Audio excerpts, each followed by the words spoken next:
Philip is, I think, don't need any introduction, but for formality, I still have to do this. He's the founder and CEO of Q, and the company helped you to get to where you need to be in terms of market share and in terms of your revenue share. I think he could tell you a little bit more. And the topic he's going to share with you today, are you relevant enough to be chosen? Oh, I love that topic. So over to you, Philip. Thank you very much, Eileen. Thank you. And thank you, Anurag, because that I didn't know about, where is Anurag now? Anyway, here. Didn't know about the broken guest journey in beautiful Koh Samui that your family went through. And I can actually jump on that bandwagon a little bit with what I'm going to talk about. So the problem really is not that you always have to be the best. It is around that you are being noticed or not. And that's really what we have to focus on. And therefore, it always starts with the guest. And we forget that sometimes, we do forget that, not when they're in front of us in our hotels, but when that journey starts, way before they even come to our hotels. Sometimes we're too busy with other stuff. So also very important, in your hotels, you know your hotel inside out. And I literally mean inside out, because you're inside and you think you know everything, and you talk about everything that you know about your hotel, of course. And it's difficult sometimes, but it's really important that we step outside of that bottle, because you cannot read the label from the inside. And sometimes we have to get out, we put a customer or a traveler's hat on, and we need to look at ourselves again, like a traveler actually does. And again, way before they step into our doors. Customer centricity really means stepping outside of that bottle and looking at the hotel the way the guest actually does. And talking about commercial performance, making money in the end, because we are a business, but it does start with a guest decision. It doesn't start with a pricing decision that we make or who we want to go after. It's the guest who makes that decision. So bookings are not made by segments. That's a very internal. We internally label our guests. You are part of this segment. You booked through this channel. You come from this country. But a guest doesn't really care. But in the end, it's the guest who books the hotel. And often this is the first time when they book where we see the signal. So to that guest journey that Anurag's family felt very broken, you can label it a little bit different, but it is inspiration, consideration, then they purchase, experience, and advocacy, of course. So from an emotional guest perspective, that's the end-to-end guest journey. But in hotels, of course, we have to turn this into a more operational marketing funnel, right? So where do they find? What's our activity at these different stages? Find, choose, book, stay, and grow. And what we see a lot in the industry is that everybody feels the problem is always in book. We're obsessed. I see a lot of obsession often with booking pickup reports, pace reports. I'm not getting bookings. What's going on? Let's drop the price. Or I am getting bookings. Great. Let's increase the price. But these challenges that we're seeing, because that's the first time we see factual data on our reports, they actually don't start at book. They sit here in find and in choose. And that is a bit more uncomfortable for us sometimes, because we don't see a lot of, or we don't think there is data around it or insights, but there's actually a lot of signals that we must start to use so that we can actually really focus on the, where the problems come from when somebody doesn't book. When somebody has already booked, that's okay. but all of those that have not booked, why was that? And this is at the funnel entry, and we need to focus on that. So this has a lot to do with inspiration. I mean, remember what Anurag just showed, how his wife was frantically looking at options out there, using all the AI tools right now, and didn't really do the job. But let's just talk about it. Inspiration does happen in these layers, right? So social media, video platforms, content. We talk to friends and family, so there's still an analog element of it as well, of course. Then we start to fine-tune a bit more search engines. We look at OTAs. We talk to travel advisors potentially. And then, of course, there's validation before we make a final decision. And this is where reviews become so important. I think Amy was talking about that today, how important the quality of the answer of the review actually is as well, in particular in an AI-driven world. So looks relatively linear, right? But again, to Anurag's wife, when we put the AI layer on top of it, it's not so linear any longer. People really jump around, right? They go to a social media post, get some inspiration. They go instantly to look at a review, jump back to, oh, there was a YouTube video that I saw, and so on. So it's a very mixed journey now, if you will, within. But in the end, important is that we have to get these layers right. And we have to have the right and the relevant information out there so that we are actually found and eventually considered and booked. I want to show you this one here. This is a nifty tool that scrapes the content of hotel websites and looks specifically for similarities in how hotels are being described. This is an example of the City of London. And all these red dots mean that there are similarities in how a hotel is being described. So in this example, 705 properties, about over 70% are actually very similar in how they describe their own hotel. How interesting is that? And in this tool, you can actually see that, all the different phrases being used, or the cliches being used, if you will. We just picked one of them, and it's the term called home away from home. Have you heard that before? Used that before, maybe?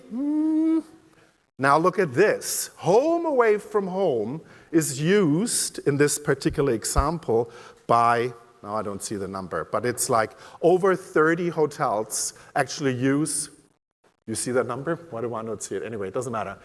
24 hotels, sorry, are using that term to describe themselves. Home away from home. Whether you're in Soho or in Mayfair, doesn't really matter. Whether you are a lifestyle hotel, whether you are a more traditional luxury hotel, you're always your home away from home. How interesting. I mean, I don't think, how relevant is that really, right, in the end? Then we have this. Oh, I love this. This is from a hotel website. I call it, meanwhile, the Indulge Hotel. Indulge in our pool. I don't even know how to do that, right? Indulge in my food and beverage experiences, in my dining. Indulge in my breakfast. Indulge. I'm sure we're all culprits to this, right? And very often what I'm observing is there is actually a culprit to this because this trend is growing, that we're using these type of words. Guess which little helper helps us to use these little words? Eileen. So, because, of course, AI tools are fantastic in they help me a great deal to do my job as well, right? But we have to be very careful with it as well, right? Because AI is not the critical skill. This is the critical skill. Positioning, storytelling remains extremely critical. So, and for that, you must understand consumer insights. You must understand what guests truly value. and how we reach these guests. And that's the critical skills. AI is a tool that can help us, but it's not doing the job. Counterproductive. Remember what I just showed you. So it will never replace commercial teams, therefore, in my opinion. It will help, support, but still the human brain still needs to drive it. Then I want to talk a little bit about this, the need for differentiation. Right? We all want to be different, home away from home. But anyway, look at this beautiful elephant with a zebra-striped costume. Looks great, looks definitely different.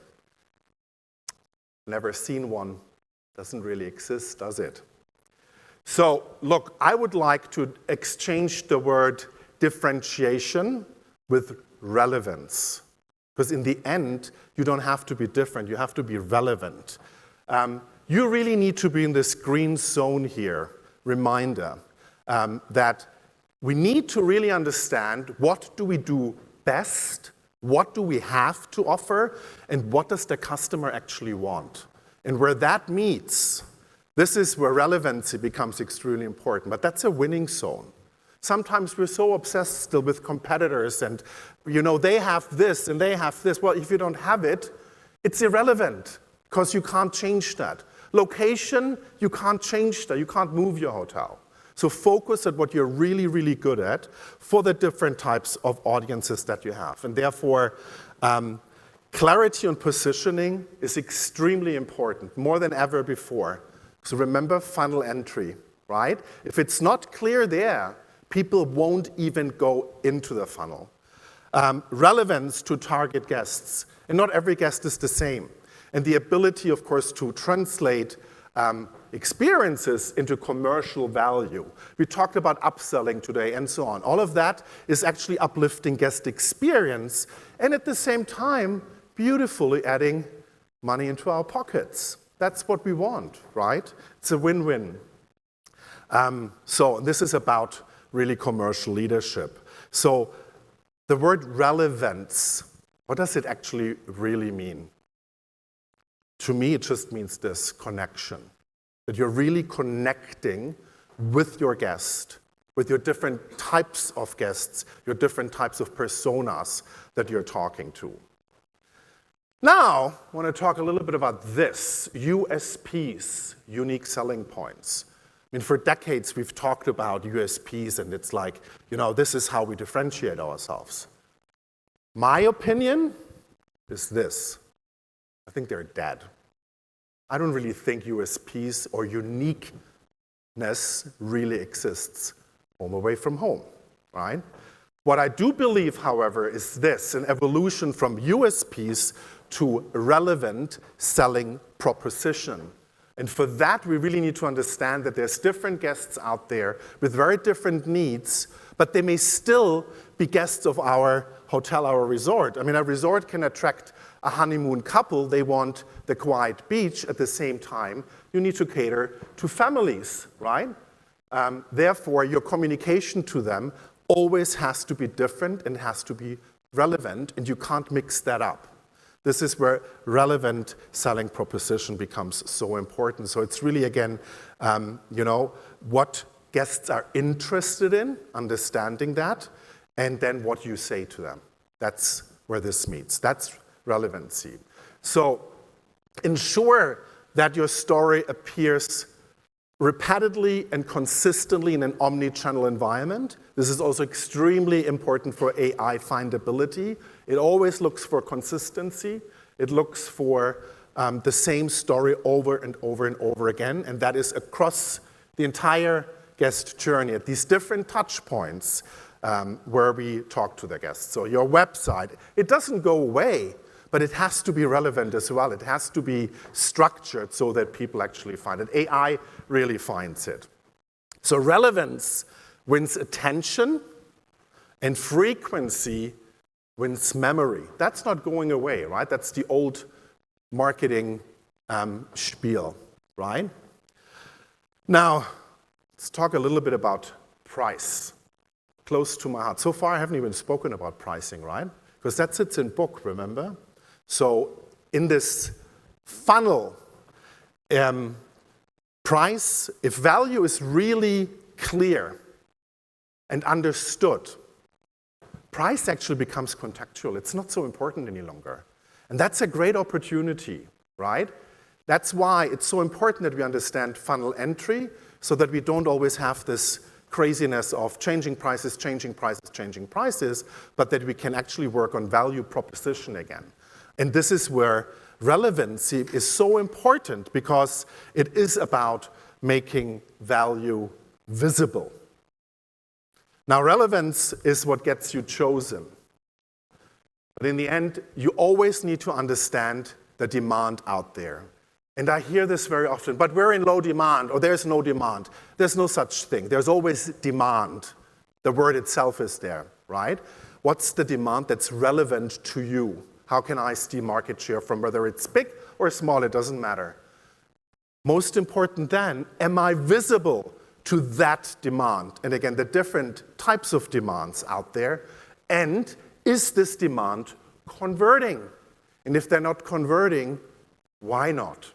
Let's fix that. So commercial leadership is no longer about just selling rooms. It's about making value visible from the very beginning of the guest journey. That's what I wanted to share with you, so thank you very much. All right.